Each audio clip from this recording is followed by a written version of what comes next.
Jet skis are now gliding through what were once busy avenues. The city is drowning under relentless rain.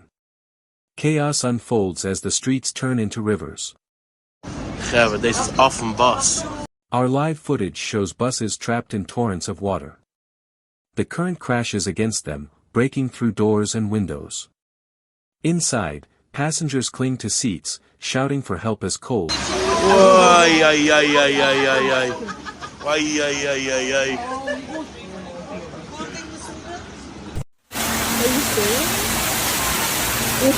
Down below, the subway, New York's lifeblood, has turned into a nightmare.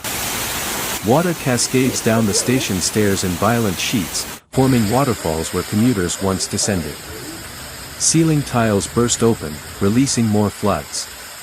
Trains sit abandoned in the dark, their lights flickering underwater.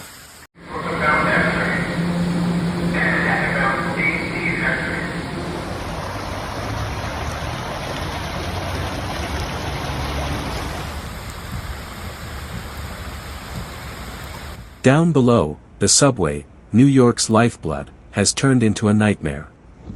Water cascades down the station stairs in violent sheets, forming waterfalls where commuters once descended.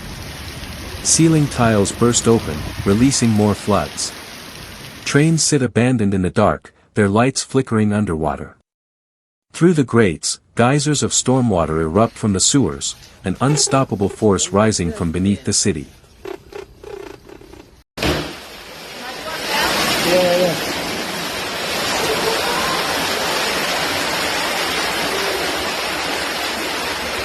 The subway, once the city's heartbeat, is now its breaking point.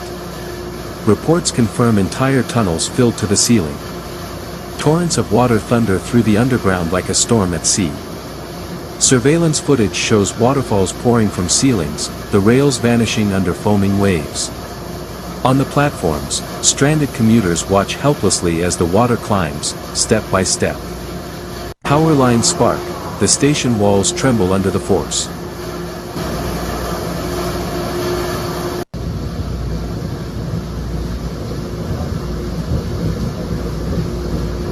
Witnesses describe scenes of panic and disbelief. "It's like something out of a movie," one passenger says, soaked to the skin. Another adds, "We never thought New York could look like this." But tonight, it does, a city beneath the storm, a metropolis swallowed whole.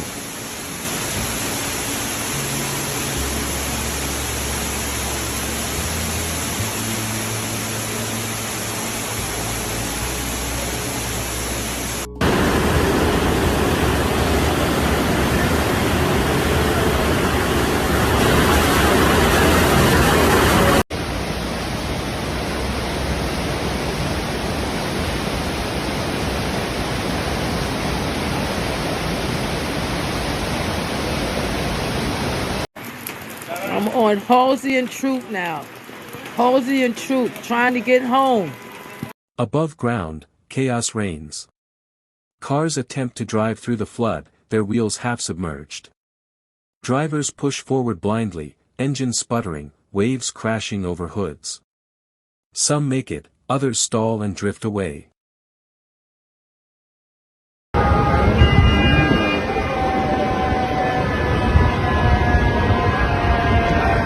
Come through now. Floating debris, leaves, branches, even trash cans, swirls through intersections. Every gust of wind carries sheets of rain that sting the eyes and blur the skyline. On the sidewalks, people shout to each other over the roar of the storm. Some carry umbrellas that flip inside out, others cling to lampposts, soaked and shivering. Emergency sirens wail, echoing across the flooded streets. Police and rescue teams struggle to navigate the chaos, fire trucks stranded, ambulances stuck in rising water. In the distance, the lights of the skyline flicker, the Empire State Building, barely visible through the storm's haze. For a moment, the city feels frozen in time, trapped between the violence of nature and the fragility of man-made power.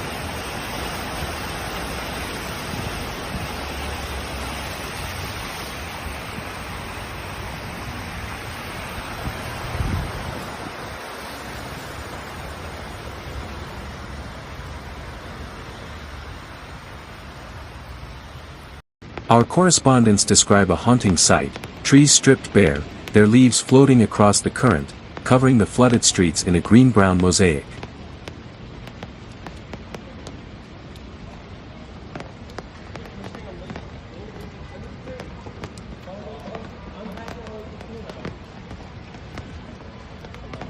People stand on rooftops, waving for help.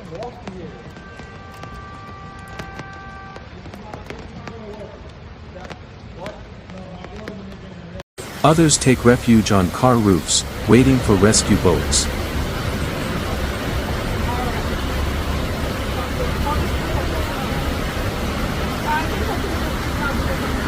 The storm shows no mercy. New York, the global city, brought to its knees by water.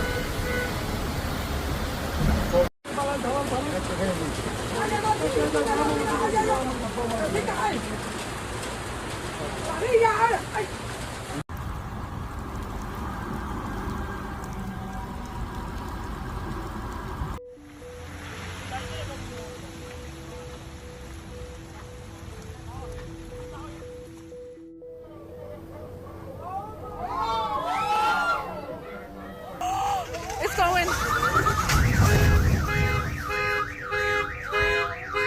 Nah, son. Yo, I feel bad for youngin, bro. This nigga got all his shit wet, bro. Look, my whole block is flooded, nigga. Oh, shit, yo. Damn, bro. My whole block is flooded, bro. Yo, look at this, man. Damn, I'm getting wet right now. At the airports, the crisis deepens. With runways submerged and roads blocked, flights are grounded indefinitely. Travelers, desperate to leave, walk through flooded streets dragging their suitcases behind them, luggage wheels splashing through knee-deep water. Families cling together, soaked and exhausted, staring at blank departure boards. The world's busiest city has come to a silent standstill.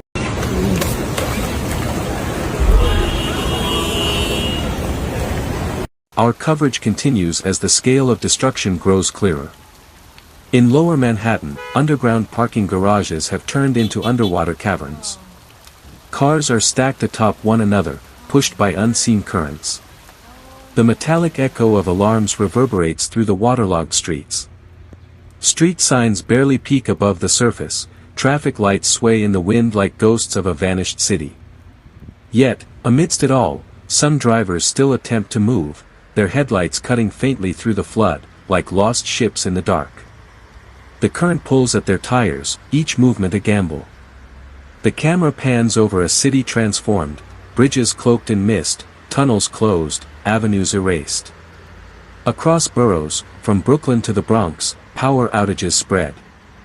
Millions sit in darkness, listening to the sound of water dripping, wind howling, and distant sirens calling through the night. For the first time in living memory, New York feels small, fragile, at the mercy of nature's wrath.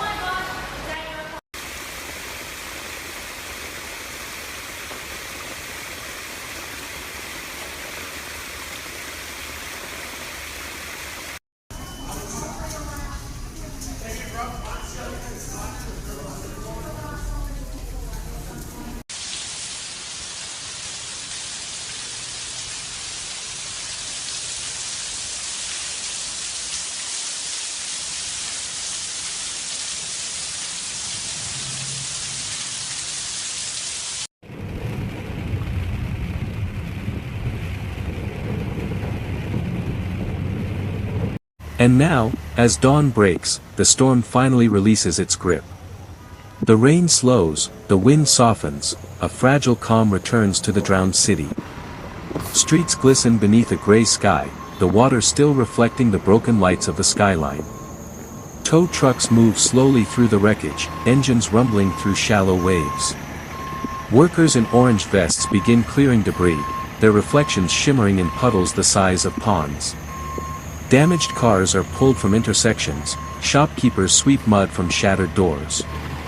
The city breathes again, but the scars remain. Roads cracked, tunnels ruined, power lines down. The subway system, the veins of New York, will take weeks, maybe months, to recover.